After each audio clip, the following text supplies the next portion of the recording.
esse é o Mises, né? E essa aqui é a árvore genealógica da escola de Viena, que começou conhecida como escola de Viena, que era o pessoal de Viena, virou escola austríaca. Começou com o Karl Menger em 1871, né? Com um livrinho chamado Princípios de Economia, Economia Política, né? Como é que fala em alemão? Você que sabe. Tem um nome em alemão que o Bira já falou algumas vezes, não é? É sério, porque eu não tenho, porque ele já falou várias. E o Menger, eu também vou entrar em mais detalhes amanhã. O Menger resolveu um problema de, no mínimo, 1000 anos de duração, que é o problema de como se forma o preço no mercado. Um problema que, vocês vão ver amanhã, eu vou passar, sei lá, 40 minutos falando de como cada pensador ao longo da história tentou resolver esse problema, foram se aproximando, mas ninguém conseguiu. E esse cara colocou o ovo de pé, né? Não só isso, ele também teve uma grande explicação para a origem do dinheiro, a teoria do dinheiro, várias outras contribuições fundamentais. Mas ele foi conhecido como o pai da escola neoclássica. Depois mudou, a escola austríaca se separou do nome neoclássico, ela cindiu. Neoclássicos cindiram em austríaco e os outros neoclássicos, mas o Menger é considerado um dos pais da escola neoclássica, com essa teoria de como se formam os preços, né? O que é valor, qual é a diferença de valor e preço, etc. Né? Então ele começou uma nova ciência, um novo método de fazer economia, né? Na verdade uma teoria empírica, né? Que era a metodologia do Menger, que é a teoria, mas tem o empirismo também, você tem que confrontar uma contra o outro, né? Você não pode simplesmente sair vendo dados, tentando explicar os dados sem ter uma teoria prévia, né? Bom, ele foi a primeira geração. A segunda geração foi aluno do Menger, nesse ramo principal aqui, em uma setinha de cor forte, né? Depois eu vou falar no outro ramo, né? Mas nesse ramo aqui, ele teve um aluno chamado von Bavrek, que também foi um cara muito influente na Áustria, e ironicamente acabou sendo ilustrado numa nota de papel pintado, que ele certamente não defendia, né? E o von Bavrek, ele foi um cara muito importante para a escola austríaca. Ele, em primeiro lugar, ele demoliu a metodologia de Marx, ele destruiu o sistema de Marx completamente, que estava baseado na teoria do valor do trabalho, né, que era o que se achava que se formavam os preços, era pela quantidade de trabalho envolvido na produção de um bem, né, e o que o Menger veio mostrar que não era isso, né, e o von Bavrek, ele tinha uma didática espetacular, os livros dele são uma delícia de ler, e ele destruiu a tese Marx. Ele também fez uma teoria do capital, né, de como é que se causa o crescimento, como é que é o encadeamento da cadeia de produção, como é que isso se dá. E eu acho que mais importante que isso, ele explicou a diferença entre juros, lucro, o que é juros, o que é lucro, da onde vem os juros. Da mesma forma que o Menger mostrou como é que os preços se formavam, o von Bavrek explicou como é que os juros se formavam, né? E da onde eles vinham e como é que isso funcionava. Foi espetacular. Aí veio o Mises, que a gente já falou, né? E o seguidor mais direto que eu considero da linha misesiana, há controvérsias dentro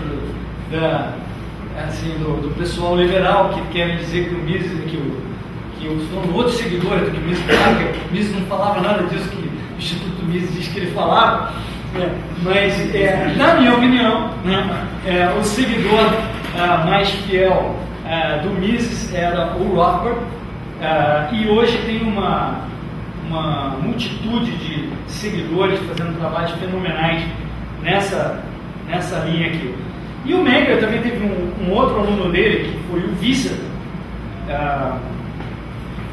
que, por sua vez, foi professor do Hayek, que foi o principal pupilo dele. O Mises também foi inspirador para o Hayek. Botei uma setinha mais menorzinha aqui, mas na verdade a linha do Hayek é mais a linha do Wieser, né, em termos de metodologia, etc. E do Hayek você tem o Kirchner, que seria o principal vamos dizer, seguidor dessa outra linha. Muito possivelmente o Bira teria sérios comentários sobre esse desenho que eu fiz.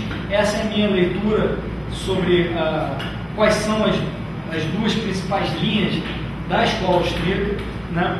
E em termos, vamos dizer, econômicos, né, eu diria isso. Obviamente tem a questão, a visão de política, né, a visão da filosofia política de cada um desses caras. Todo economista também tem uma certa visão política de como deve se funcionar vamos dizer, o Estado, né, democracia ou não, etc. E essa é uma outra questão, né?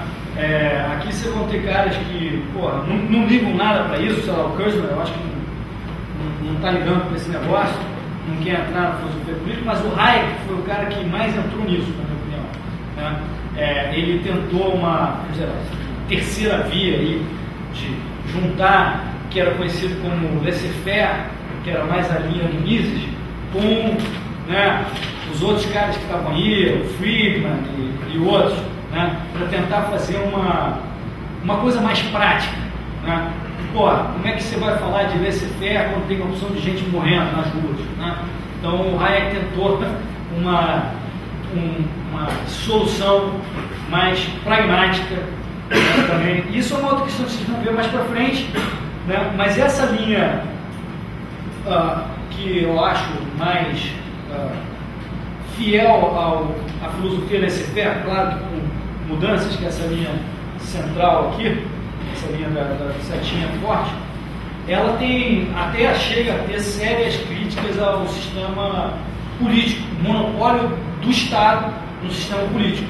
Isso é uma coisa, vocês vão ter um tópico sobre isso, até pedir, né, para a gente ter uma discussão nesse curso, sobre a crítica ao monopólio do Estado no sistema político. Por quê? Mais um monopólio que não está naquela pirâmide que eu falei lá, né? Eu acho que é legal a discussão, né? Vocês vão passar muito tempo não falando nisso, mas vai ter um pequeno tópico sobre isso também. Então essa é mais ou menos um apanhado da escola austríaca. E o que eu queria gastar aí uns 15 minutos então falar na questão do dinheiro, né? Como é essa história? Afinal, os bancos criam moeda ou não? Os bancos centrais criam moeda ou não? A gente sabe que tem lá a máquina de fazer dinheiro, né? Mas como é que é essa história, né? Isso aqui eu acho que é o fundamental. Se vocês conseguirem entender isso aqui, vocês terão entendido mais do que 95% dos economistas e talvez mais do que todo mundo que trabalha no mercado financeiro. Devia saber exatamente como isso funciona. E quando eu explico isso aqui para pessoas que são menos conhecidas do mercado financeiro, elas não acreditam, ou não querem acreditar, ou não entendem o que eu estou falando. Então, talvez seja culpa minha, didática ruim minha, então eu vou tentar explicar isso aqui de uma forma o mais claro que eu posso conseguir aqui, né? Mas se tiverem alguma dúvida, me parem aqui, porque eu acho que isso aqui é fundamental para entender o mecanismo do mercado financeiro, né? Então, eu não sei, quantos de vocês já viram um balanço patrimonial, ativo, passivo e tal? Tá. Então, um balanço de qualquer empresa, banco, etc., ele, do lado esquerdo, você tem os bens, você lista os bens que essa empresa tem, né? E do lado direito se lista as dívidas, os compromissos que essa empresa tem a pagar, né? Então, um cara que resolva abrir um banco, vamos dizer que ele abriu o banco com R$1.000, né? Então aparece aqui do lado esquerdo, entrou R$1.000 no caixa do banco, e aqui diz que tem R$1.000 que são devidos para esse acionista, que foi o acionista que colocou esse dinheiro. Esses R$1.000 são do acionista. Né? Está lá, R$1.000 no caixa, R$1.000 no patrimônio. Tá? E eu vou fazer aqui um exemplo, imaginando que só tem um banco na economia. Tá? Depois eu vou explicar para vários bancos, mas para simplificar, imagina que só tem um banco sólido na economia. Não tem mais nenhum banco. Ele é o único, o cara abriu com R$1.000 e o cara lá de R$1.000. Tá? Aí, o que vai fazer aqui? A primeira coisa que esse banco vai fazer é emprestar um dinheiro para o Bira. Tá? Então ele emprestou R$300 para o Bira. O que aconteceu? No lado do ativo do banco, o banco tem, então, ele emprestou para o Bira, então ele tem um bem a receber. Ele fez um empréstimo, então tem que aparecer lá no ativo do banco. No passivo, o que o banco faz? Ele cria um registro eletrônico dizendo: Bira, você tem R$300 aqui conosco para você usar quando você quiser. Certo? Cria o passivo para o Bira. Diz aqui: está aqui o seu dinheiro, Bira. Empresta para o Bira. Bom, isso aqui já é um pouco estranho, porque nenhuma empresa pode fazer imediatamente, do nada, o patrimônio, o total passivo do ativo já cresceu 30%. Já é algo um pouco misterioso. Qualquer empresa normal tem que fazer alguma coisa, vender algum produto, trabalhar aqui, gerar um resultado, aí começa a crescer o ativo da empresa. O banco, vocês entenderam, ele criou um empréstimo e falou: pum, Bira, você tem 300. Está aqui o seu dinheiro aqui na conta, tá bom, Bira? Sim, então no caso ele teria que liquidar desses 1.300, ele teria que vender, não sei. Não nesse momento. No primeiro momento ainda não falei que o Bira vai fazer com o dinheiro ainda. No primeiro segundo, o banco... A origem do dinheiro, né? Até agora não apareceu a origem desse dinheiro, né? Quer dizer, o banco criou uma coisa que não existe. Não, sim, pode perguntar. Está emprestando sem juros, é isso? Hein? Está emprestando sem juros? Não, com juros. Tá, o Não, ativo mas isso dele é está mais. no momento zero. Acabou de criar, os juros Não correu ainda não. Tem no inventário ainda a taxa de contrato? Ainda não aumentou os juros aqui, ainda não está tendo ainda o lucro financeiro que você vai ter na parada. Simplesmente eu estou dizendo como é que você criou um empréstimo e você disse que ele tem lá. Mas para quem conhece pouco de contabilidade de empresa, já é bem estranho o que está acontecendo aqui. Para quem nunca viu muita contabilidade, está falando: tá bom, mostra o próximo slide. Não vi nada demais aí. Né?